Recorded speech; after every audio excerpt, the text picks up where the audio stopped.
Hello, I'm Ron Dixon, horticultural tutor for Badgehurst Training College. We're making here some short video clips which show some of the commonest jobs that you may need to do, whether you're hoping to become qualified in horticulture or just a keen amateur gardener. I hope you'll find that the clips will be both useful to you and informative. Now Mike is going to repair a piece of turf which was damaged by a small spillage of fertiliser. And you can see where it's scorched the turf, and now it's actually died in that spot. When it was first spilt, we doused it with water, but we were unable to save that little spot there. So Mike is now going to let in a new piece of turf, repair it. First, he lays the new turf on top of the damaged area, and then he's going to cut through both the new turf and the old turf. Make sure that he's overcutting the corners, and then he'll lift the turf away and let the new piece in. And finally we'll just firm it in and water it.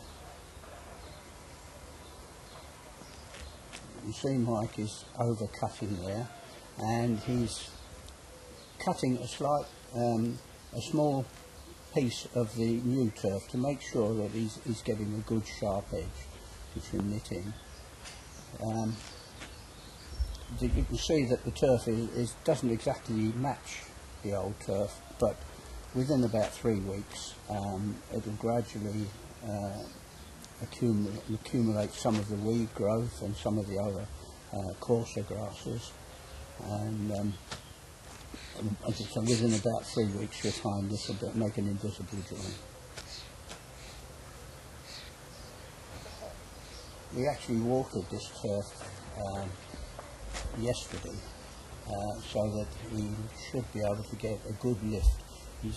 Having cut the square, he's then going to use a spade to lift the old turf to the exact thickness of the new one.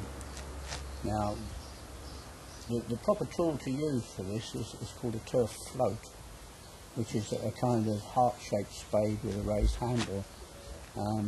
But we find with a little bit of practice you can make just as good a job with a good spade.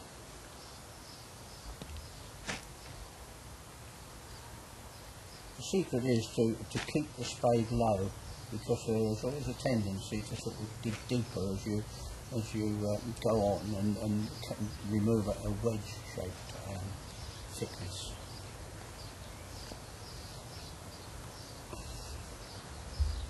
So you can see now that where he's cut it away, and both the area and the new turf should now be of exactly the same size.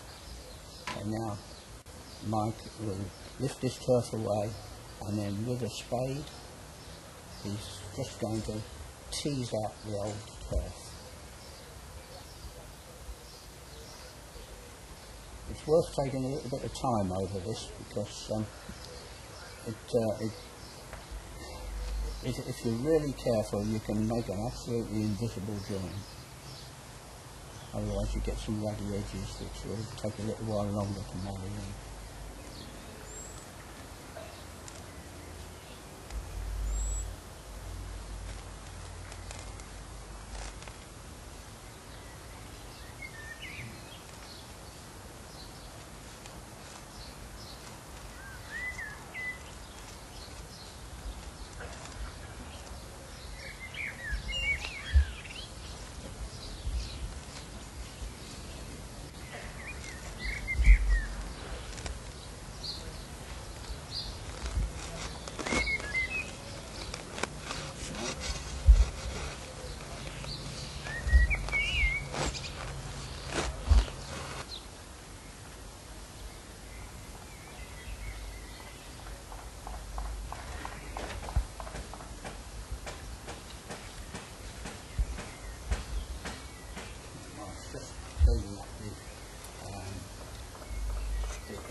before he lets you, and you push your turf in.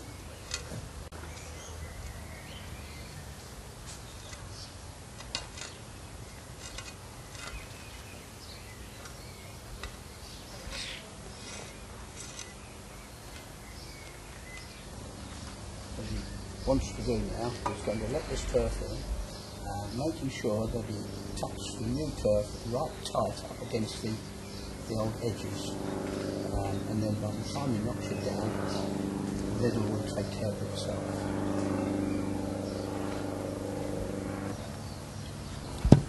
Okay, now the turf is let in, you can see it's a slightly different colour, and as I say, that will soon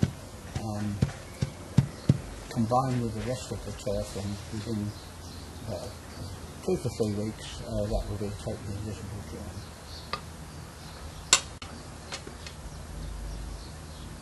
This is ordinary ryegrass turf, so it's fairly sturdy, but of course we will need to keep it well watered for the next few days.